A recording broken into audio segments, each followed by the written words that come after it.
ಈ ಪಾಂಚಾಲಿ ಅಡವಿಗೆ ಒಂದಲ್ಲ 100 ಕಾರಣಗಳಿರುವು. ನೀವಾದರೂ ಪುರುಷರು ಯಾರಾದರೂ ನಿಮಗೆ ಪರಿಹಾಸ ಮಾಡಿದರೆ, ಅಪಮಾನ ಮಾಡಿದರೆ ನೀವೇ ಅವರಿಗೆ ಪ್ರತಿಕಾರವನ್ನು ನೀಡುವಿರಿ. ಆದರೆ ಸ್ತ್ರೀಯರ ವಿಚಾರ ಹಾಗಲ್ಲವಲ್ಲ.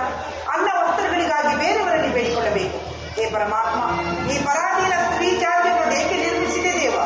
ಅಳಬೇಡ ಪಾಂಚಾಲಿ, ಅಳಬೇಡ. ಸ್ತ್ರೀಯರ ಪರಾಧೀನ ನೀವು ನಮ್ಮ ಸಮಾಜ ನೇಮ. ಆ 30 ರೂಪಾಯಿನ ಋಷಿಗಳ ಆಜ್ಞೆ. ಪಟ್ಟಿಯನ್ನು ದ್ಯೂತದಲ್ಲಿ ಪಡವಾಗಿಟ್ಟು ಸೋಲುವಂತೆ ಋಷಿಗಳು ಆಜ್ಞೆ ಮಾಡಿದರಲ್ಲವೇ? ಅಣ್ಣನ ಒಂದು ದಿನದ ಅವಿವೇಕದಿಂದಾದ ಈ ವಂದನೆಯು ನಮ್ಮನ್ನು ಸಾಯುವುದರನ್ನಾಗಿದ್ದದ್ದಲ್ಲ. ಪಾಂಚಾಲಿ, ಅಣ್ಣನ ಅಪರಾಧವನ್ನು ಕ್ಷಮಿಸುವಂತೆ ನಾವು ಎಷ್ಟೋ ಸಾರಿ ಬೇಡಿಕೊಳ್ಳುತ್ತೇವೆ. ಆದದ್ದು ಆಗಿ ಹೋಯಿತು, ಮರೆತು ಬಿಡು. ಈ ದಿನ ಗುರುತಿಸಲು ಕಾರಣವೇನೆಂಬುದನ್ನು ತಿಳಿಸಬಾರದೆಂದೇ ಹೇಳಿದನು ಪ್ರಿಯ.